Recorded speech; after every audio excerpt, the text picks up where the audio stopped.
In the Marvel Cinematic Universe, there are so many powerful weapons. There's a hammer that can make thunder armor, that can turn you into a war machine, and even a glow that can wipe out half of the universe. In this video, we'll look at the top 10 most powerful weapons in the MCU. So without further ado, let's start with number 10. Steve Rogers' shield is made of vibranium. It's stronger than steel, and a third of the weight, and it's completely vibration absorbed by Brendan. Is the Raiders now in the mirror? And the power of the shield is not its material. It's who is using it and how he's using it. Steve Rogers uses it as everything, as a cool weapon, a reflector as a shield, obviously, even as a doorstopper. If you throw it fast enough, like Scarlet Witch, it's been caught people in hell. Yeah, Cairo is a whistle control made from yuck, sound centered in metal, and that makes the Yaka era controllable by Yonder, who doesn't wish he could pierce anything or anyone he wants, with the Tarot Yonder ones used to kill roughly 50 Saccharin soldiers and his former Ravager friends. But the downside of this weapon is that you have to be challenged to control it, or you may end up like this guy.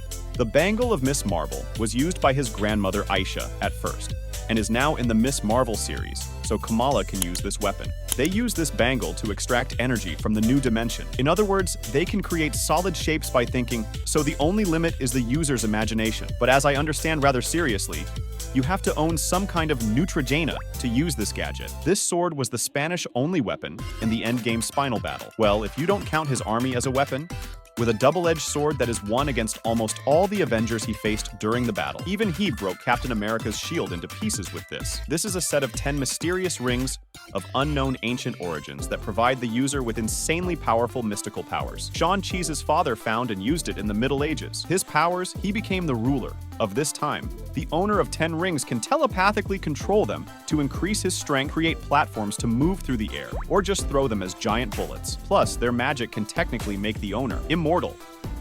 With Shan's cool kung fu skills, these rings become even more handy in battle. The first version of the Iron Man suit is already very capable. It's a weapon to use in the military. But Tony Stark didn't stop there and made this suit better and better in each movie. It can absorb the force of lightning blasts and use it as its energy. At the end of Endgame, he was using nanotech and was able to create any kind of weapon with this technology. With this suit, Tony Stark pulled a drop of blood from tennis in Infinity War. You on there was created by Dr. Forty's Guardian royal family. The first owner of this hammer was Odin.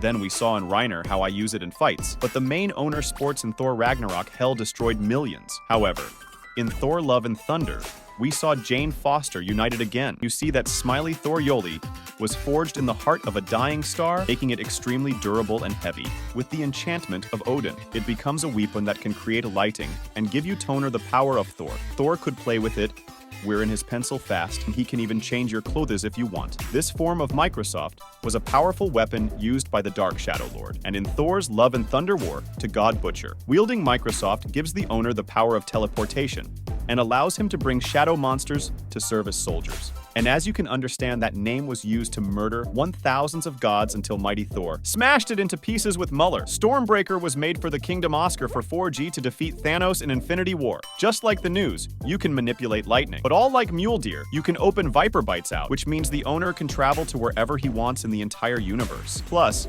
it looks like flying with this thing is easier than flying when building. Of course, this must be in the first place. The Infinity Gauntlet is a globe that was made by dwarves to channel the power of all 6 Infinity Stones. It means whatever the owner often thinks, he can make it happen by just snapping his fingers. But of course, the power of these weapons can change drastically based on who is using them. You know, there's just a heavy camera for those who can lift it. For Infinity Gauntlet, it's just a suicide tool for those who cannot resist its power. But I try my best to put each weapon in a proper order. What do you think? Do you agree with this list? Not write yours in the comments. Thank you for watching, and see you at the next one.